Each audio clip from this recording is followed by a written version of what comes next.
بسم اللہ الرحمن الرحیم۔ حرمت حرام کر دی گئی ہیں، علیکم تم پر، امہاتکم مائیں تمہاری، ان سے تمہارا نکاح نہیں ہوگا، جتنے بھی آگے آئیں گے نہ محرم ہیں، ان سے کسی قسم کا کوئی بھی نکاح نہیں ہو سکتا کسی مسلمان کا۔ سب سے پہلے ماں ہیں، بناتکم اور بیٹیاں تمہاری، بنات، و اخواتکم اور بہنیں تمہاری، وعماتکم اور پھوپھیاں تمہاری، یہ بھی حرام ہیں تم پر، وخالاتکم اور خالائیں تمہاری، یہ بھی حرام ہیں تم پر، وبنات الاخی اور بیٹیاں تمہاری، الاخی بھائی کی، گویا آپ کی بھتیجیاں بھی حرام ہیں، ان سے بھی نکاح نہیں ہو سکتا، وبنات الاختی اور بیٹیاں اختی بہن کی، گویا بھانجیاں، ان سے بھی نکاح نہیں ہے، حرام ہے، وَأُمَّهَاتُكُمُ الَّتِي أَرْضَعْنَكُمْ وَأَخَوَاتُكُمْ مِنَ الرَّضَاعَةِ وَأُمَّهَاتُ نِسَائِكُمْ اور مائیں تمہاری، التی وہ جنہوں نے، ارضعنکم دودھ پلایا انہیں، تمہاری دودھ پلانے والی رضائی ماں، وہ بھی تم پر حرام ہے، ان سے بھی نکاح نہیں کر سکتے جس کا دودھ پیا آپ نے، اور وہ اخواتکم من الرضاعتی اور وہ بہنیں تمہاری، من الرضاعتی جو رضائی ماں سے بھی دودھ انہوں نے پیا تمہارے ساتھ، یعنی تمہاری بہن نے بھی جس ماں کا دودھ پیا وہ بے شک تمہاری رضائی ماں ہو، تو تم اس بہن سے بھی شادی نہیں کر سکتے اور اس رضائی ماں سے بھی شادی نہیں کر سکتے، وَأُمَّهَاتُ نِسَائِكُمْ اور مائیں تمہاری، نسائکم تمہاری بیویوں کی، گویا آپ کی ساسیں یا خوش دامن، ان سے بھی آپ نکاح نہیں کر سکتے، وہ بھی حرام ہیں تمہارے لیے کیونکہ ان کی بیٹی تمہارے نکاح میں ہے، وَرَبَائِبُكُمُ اللَّاتِي فِي حُجُورِكُمْ مِن نِسَائِكُمُ اللَّاتِي دخلتم بہن، وربائبکم اللاتی اور وہ بیٹیاں تمہاری بیویوں کی، التی وہ جو، فی حجورکم تمہاری گودوں میں ہے، کیا مطلب ہوا، وربائبکم اللاتی فی حجورکم، ربائب کا مطلب ہے وہ بیٹیاں تمہاری بیویوں کی، یعنی کوئی کسی عورت سے آپ نے شادی کی ہے تو اس کی آلریڈی کوئی بیٹی تھی، تو آپ اب اس کی بیٹی سے بھی نکاح نہیں کر سکتے، وہ بھی تمہارے لیے حرام ہے، التی وہ جو، فی حجورکم تمہاری گودوں میں ہے، یعنی کوئی عورت اپنی بیٹی ساتھ لے کر آئی ہے، تم اس سے نکاح نہیں کر سکتے، من نسائکم تمہاری بیویوں میں سے ہو، التی وہ جو، دخل تم بہن جن سے تم نے صحبت کر لی ہو، کوئی عورت اپنی بیٹی ساتھ لے کر آئی ہے تو تم اب عورت سے تم نے صحبت کر لی، تمہارا نکاح ہو گیا، تو اب اس کی بیٹی تم پہ حرام ہے، ہاں اگر اس عورت سے آپ نے بھی نکاح کیا ہے اور فوراً طلاق دے دی ہے تو اس کی بیٹی پھر آپ کے لیے جائز ہے، اس سے آپ نکاح کر سکتے ہو، ادروائز ان دونوں کو بھی نکاح میں نہیں رکھ سکتے، نہ ہی ان میں سے ایک کو رکھنے کے بعد دوسری کو رکھ سکتے ہو، کیونکہ اگر ماں کو رکھ لیا تو بیٹی تم پر حرام ہو جائے گی، اگر ماں کو رکھا ہے نہ ہی کوئی ازواجی تعلق قائم کیا ہے اور وہ فوت ہو گئی تو پھر آپ اس کی بیٹی سے نکاح کر سکتے ہیں، فَإِن لَمْ تَكُونُوا دَخَلْتُمْ بِهِنَّ پھر اگر نہ تکونوا ہو تم، دخلتم بہن ان سے آپ نے ابھی صحبت نہیں کی ان کی ماں سے، فلا جناح علیکم تو نہیں کوئی گناہ، علیکم تم پر، ہاں اگر صحبت نہیں ہوئی ان سے، طلاق ہو گئی یا فوت ہو گئی تو پھر آپ اس کی بیٹی سے شادی کر سکتے ہیں، وحلائل ابنائکم الذین من اصلابکم وحلائل اور بیویاں ابنائکم تمہاری بیٹوں کی، یعنی تمہاری بہویں بھی تم پر حرام ہے، ان سے بھی نکاح نہیں کر سکتے، الذین من اصلابکم خاص کر وہ بہویں جو تمہارے اپنے بیٹوں کی، یعنی سگے بیٹوں کی جو بہویں ہیں ان سے تم نکاح نہیں کر سکتے، اب ڈیٹیل میں جا کر کوئی تفسیر ابن کثیر ہے، باقی علماء کرام اور مفتیان کرام کی جو تفسیریں ہیں نا وہ آپ ڈیٹیل سے پڑھیں، 1.5-2 گھنٹے کے لیکچرز، تو پھر آپ اچھی طرح سمجھ پائیں گے، چونکہ ہم ٹو دا پوائنٹ چل رہے ہیں تو اس لیے ہم ٹچ اینڈ گو کا سسٹم رکھ رہے ہیں، تو اللہ نے فرمایا کہ وَأَن تَجْمَعُوا تم جمع کرو بین الاختین دو بہنوں کو، یہ بھی نہیں ہو سکتا، دونوں بہنیں ایک بیک وقت نکاح میں نہیں رکھ سکتے، رسول اللہ صلی اللہ علیہ وسلم کی حدیث میں اس کو مزید واضح کر دیا، آپ صلی اللہ علیہ وسلم نے فرمایا اس طرح پھوپھی اور بھتیجی اور خالہ اور اس کی بیٹی، آپ اس کو بھی ایسے نکاح میں نہیں رکھ سکتے جس طرح دو بہنیں نہیں رکھ سکتے، تو الا ما قد سلف، ہاں جو پہلے گزر چکا زمانے جاہلیت میں وہ معاف ہے، اللہ فرما رہے ہیں ان اللہ کان غفور الرحیم، بے شک اللہ بخشنے والا اور رحم کرنے والا ہے۔ اب ایک اور اللہ تعالیٰ نے آگے ذکر کر دیا ان عورتوں کا جو پہلے سے نکاح میں ہیں اور آپ ان سے تعلق نہیں قائم کر سکتے، نہ ہی آپ ان عورتوں کو نکاح کی آفر کر سکتے ہیں، نہ ہی ان سے شادی کر سکتے ہیں، کیونکہ ان کا سابقہ شوہر ابھی تک موجود ہے اور وہ نکاح میں ہیں، تو ان کا بھی اللہ تعالیٰ نے فرما دیا کہ جب تک وہ ان کا نکاح ختم نہیں ہو جاتا اور ان کی عدت نہیں گزر جاتی تب تک کوئی بھی ریلیشن، کوئی بھی آپ کسی قسم کا جو ہے ان سے رشتہ نہیں رکھ سکتے، ہاں اگر وہ شوہر فوت ہو جائے اور پھر اس کے بعد جو ہے ان کی عدت بھی گزر جائے پھر آپ ان سے نکاح کر سکتے ہیں، ادروائز نہیں کر سکتے۔ دیکھیں اللہ نے کیا فرمایا، والمحصنات، اور وہ جو شادی شدہ عورتیں ہیں، محصنات حصار قلعے میں ہیں، پابند ہیں، جو عقدۃ النکاح میں ہیں، من النساء عورتوں میں سے، یعنی اللہ نے فرمایا ان سے تم نہیں کر سکتے جو نکاح میں ہیں، الا یہ کہ ان کے کوئی راستہ بن جائے یا ان کا شوہر فوت ہو جائے، جیسے میں نے ذکر کر دیا۔ اور آگے اللہ نے فرمایا الا ما ملکت ایمانکم، ہاں مگر جن کے مالک ہوئے ایمانکم، تمہارے دائیں ہاتھ، یعنی جو تمہاری لونڈیاں ہیں ان سے تم نکاح کر سکتے ہو۔ ان کا بھی یہی اصول ہوگا کہ وہ پہلے اگر جس مالک کے نکاح میں ہوں گی ان سے طلاق دینی پڑے گی، اور آپ پر بیچے گا تو تب آپ ان سے نکاح کریں گے کہ پہلے سے اس کا تعلق ختم ہو۔ کتاب اللہ علیکم، لکھ دیا ہے اللہ نے تم پر، احل، اور حلال کیا، لکم تمہارے لیے، ما وراء ذالکم، وہ جو علاوہ ہے، ذالکم ان کے، ان تبتغوا کہ تم تلاش کرو، باموالکم ساتھ اپنے مالوں کے، محسنین نکاح میں لانے والے ہو کر۔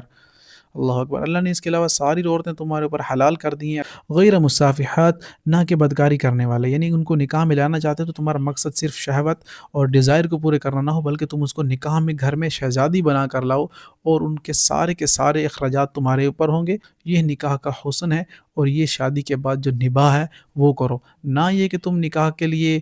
لے کے آؤ اور پھر جو ہے نا چند دنوں بعد اور پھر اس کو چھوڑ دو، اس کا مہر بھی ادا نہ کرو۔ ایسی بدکاری کرنے کی کوئی ضرورت نہیں ہے۔ اللہ تعالیٰ فرما رہے ہیں کہ عورت کو پورے حقوق ہیں۔ فمستمتعتم، اور جو تم استطاعتم، فائدہ اٹھایا تم نے ان عورتوں سے، نکاح کے بعد اس نے اپنا آپ کو سپرد کر دیا ہے بھی ساتھ نکاح کے، اب تمہیں بھی چاہیے کہ تم اس کو مہر بھی پورا ادا کرو۔ منہن، ان سے، فآتوہن، تو دے دو انہیں، اجورہن، فریضہ، اجر، یعنی مہر ان کے فریضہ مقرر کیے ہوئے۔ آپ گھر میں لے کے آئی ہو تو ان کو ان کا مہر پورا کا پورا ادا کر دو، ان میں ڈنڈی مارنے کی کوشش نہ کرو۔ یہ بڑی معیوب بات ہوتی ہے کہ پھر آپ کہتے ہیں کہ عورت ہی آپ کو کہہ دے کہ آپ کے پاس تو اتنے پیسے ہی نہیں ہیں کہ آپ مجھے اپنا مہر ادا کریں، چلے میں معاف کر دیتی ہوں آپ کو اتنے، تو یہ تو مرد کے لیے بے شرمی کی بات ہے۔ تو بہرحال اس کو چاہیے کہ وہ پورا پورا ادا کرے۔ باقی ہر جگہ عیاشی کے لیے ان کے پاس پیسے ہیں، اور گھومنے کے لیے ان کے پاس پیسے ہیں، ہر جگہ کے لیے۔ اگر پیسے نہیں ہیں تو وہ مہر کے لیے نہیں ہے، اور جس سے اس نے اپنا عہد و پیمان کر لیا، جس عورت نے اس کو اپنا آپ سپرد کرنے کا عہد کر لیا، اور اس کے لیے اس کے پاس پیسے نہیں ہیں، تو بے شرمی کی بات ہے۔ یعنی جو مہر مقرر کی ہے وہ دے دو ان کو۔ ولا، اور نہیں ہے، جناح، گناہ، علیکم تم پر، فیما، اس میں سے، تم باہم راضی ہو جاؤ، بھی، جس پر، یعنی لکھا ہوا مہر جتنا تھا، جیسے پچھلی کلاس میں ہم پڑھ چکے ہیں، اگر عورت کو ترس آ جاتا ہے کہ اس کے پاس تو اتنے پیسہ نہیں ہے، دعوت اتنے کر رہا تھا، چلو میں معاف کر دیتی ہوں اس کو، تو اللہ تعالیٰ فرما رہے ہیں کہ آپ پھر رضامندی سے جو ہے وہ آپس میں لین دین کر سکتے ہو۔ ان اللہ کان علیما حکیما، بے شک اللہ علم والا اور بڑی حکمت والا ہے۔ سبحان اللہ، یہ ہیں عورتوں کے حقوق۔ کتنی ڈیٹیل ہے، لیکن ہم ڈیٹیل میں نہیں جاتے کیونکہ ٹائم کی قلت ہے۔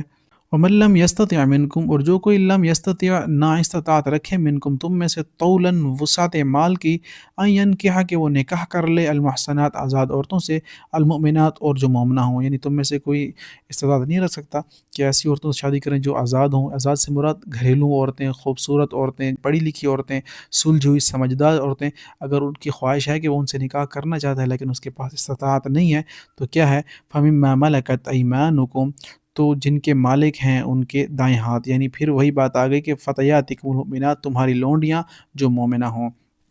یعنی وہ لونڈیاں تمہاری جو مومنہ ہوں ان سے تم نکاح کر لو، چونکہ ان کا مہر بھی کم ہوتا ہے، تو بجائے ان کے کہ جن کے مہر زیادہ ہیں، اور جو زیادہ جو ہیں اسٹینڈرڈ والی ہیں، ان سے اگر نہیں کر سکتے تمہارے ساتھ تو لونڈیوں سے اور غلام عورتوں سے کر لو، چونکہ پہلے دور کی تھی، اب تو نہیں ہے۔ واللہ، اور اللہ، عالم، زیادہ جانتا ہے، بایمانکم، تمہارے ایمانوں کو، بعضکم من بعض، بعض تمہارے بعض میں ہیں، بعضکم من بعض، بعض تمہارے بعض سے ہیں۔ اللہ جانتا ہے کہ ساری عورتیں ایک ہی جنس سے ہیں۔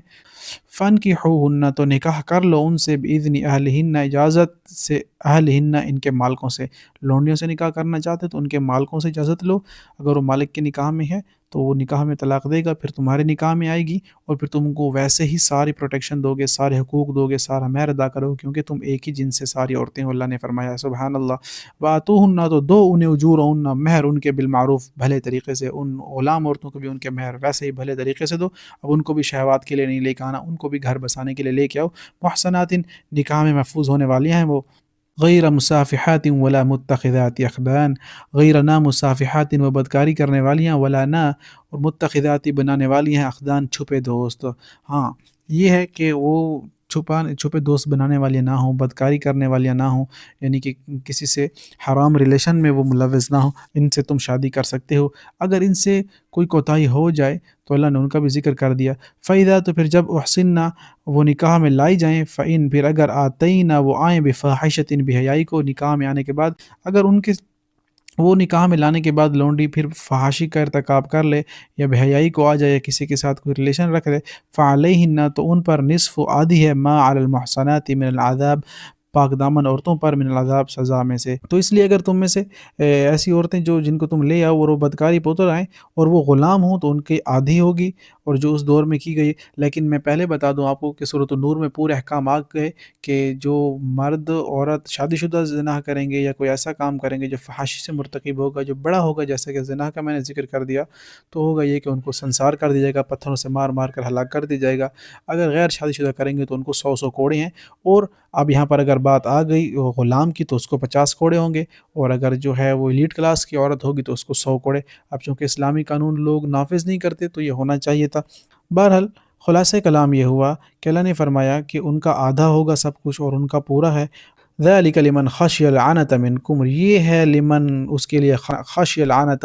جو ڈرے گناہ سے۔ اللہ نے فرمایا یہ وہ چیز ہے جو میں نے بیان کر دی ہے تمہارے لیے، اور خاص کر وہ اس پہ عمل کرے گا یا کرے گی جو ڈرے گی منکم تم میں سے، یعنی جو اللہ سے ڈرے گی تم میں سے جتنے بھی سن رہے ہیں ان میں سے جو اللہ سے ڈرے گی وہ ان احکام پر عمل کرے گی اور اپنے آپ کو بچائے گی، تقوی کی آپ پیک پر لے کر جائے گی اور پاک دامن عورت بن کر رہے گی، تو اللہ نے فرمایا یہ تمہارے لیے بہتر ہے۔ ہاں اگر نکاح، خاص کر ایک میں بڑی پتے کی بات آپ کو بتاؤں، جو لوگ ذہین ہوتے ہیں، جو انٹیلیجنس زیادہ ہوتے ہیں، جن کا آئی کیو یا ای کیو بڑا ہائی ہوتا ہے نا، ان میں ایک چیز یہ ہے کہ ان کی ڈیزائر، ان کی خواہشات بہت زیادہ ہوتی ہیں، ان میں شہوت بہت زیادہ ہوتی ہے، بائی نیچر ان میں شہوت زیادہ ہوتی ہیں، ظاہر ہے ان کا امتحان بڑا ہوتا ہے۔ تو اسی لیے جو ذہین ہیں، جو کچھ کرنا چاہ رہے ہیں، ان کی بائی نیچر یہ چیز زیادہ ہوتی ہے، تو چینلائز کرنے کے لیے اللہ تعالیٰ نے کہا کہ روزے رکھ سکتے ہو، تقوی اختیار کر سکتے ہو۔ دیکھیں دو چیزیں میں آپ کو اور بتا دوں کہ انسان اگر بھوک سے مر رہا ہو نا تو اس کے لیے جائز حرام جو چیز جائز ہو جاتی ہے، اگر وہ پیاس سے مر رہا ہو اس کے لیے حرام سے حرام مشروب بھی جان بچانے کے لیے جائز ہو جاتا ہے کہ اس کو جان بچانی چاہیے۔ لیکن اگر انسان کوئی شہوت سے مر رہا ہو، اس کی شہوت اتنی زیادہ اس کے پر حاوی ہو چکی ہو نا، پھر بھی اس کو اجازت نہیں ہے کہ وہ اپنی شہوت کو کہیں چینلائز کرے، اس کو کوئی حق نہیں ہے کہ وہ مسٹربیشن کرے یا کوئی بھی ایسا کام کرے اپنی شہوت کو ختم کرنے کے لیے۔ اللہ نے فرمایا وَإِن تَصْبِرُوا، بس چاہیے کہ وہ صبر کرے، روزے رکھے، نماز پڑھے، تقوی اختیار کرے، ان چیزوں سے بچے، اپنے آپ کو انوائرمنٹ چینج کرے، کہیں جگہ سوتا ہے جو خیالات آتے ہیں تو اس جگہ کو چینج کریں، اپنی کمرے کی سیٹنگ چینج کریں، نئی جگہ پہ بنائیں کمرے کی سیٹنگ، تاکہ وہ خیالات تو بستر کے ساتھ نہ آئیں، جہاں بیٹھتے ہیں اور ہجوم میں بیٹھیں، دوستوں میں بیٹھیں، اکیلا نہ ہوں تو جتنا ہوگا تو اتنے خیالات زیادہ حاوی ہوں گے، تو ان کو چاہیے کہ وہ صبر کریں، یہ ان کے لیے بہتر ہے، بڑا ریوارڈ ہوگا ان کو، اللہ اکبر، ساری چیزیں مل جائیں گی لیکن صبر۔ واللہ غفور الرحیم، اور اللہ غفور الرحیم، بخشنے والا اور نہایت رحم کرنے والا ہے۔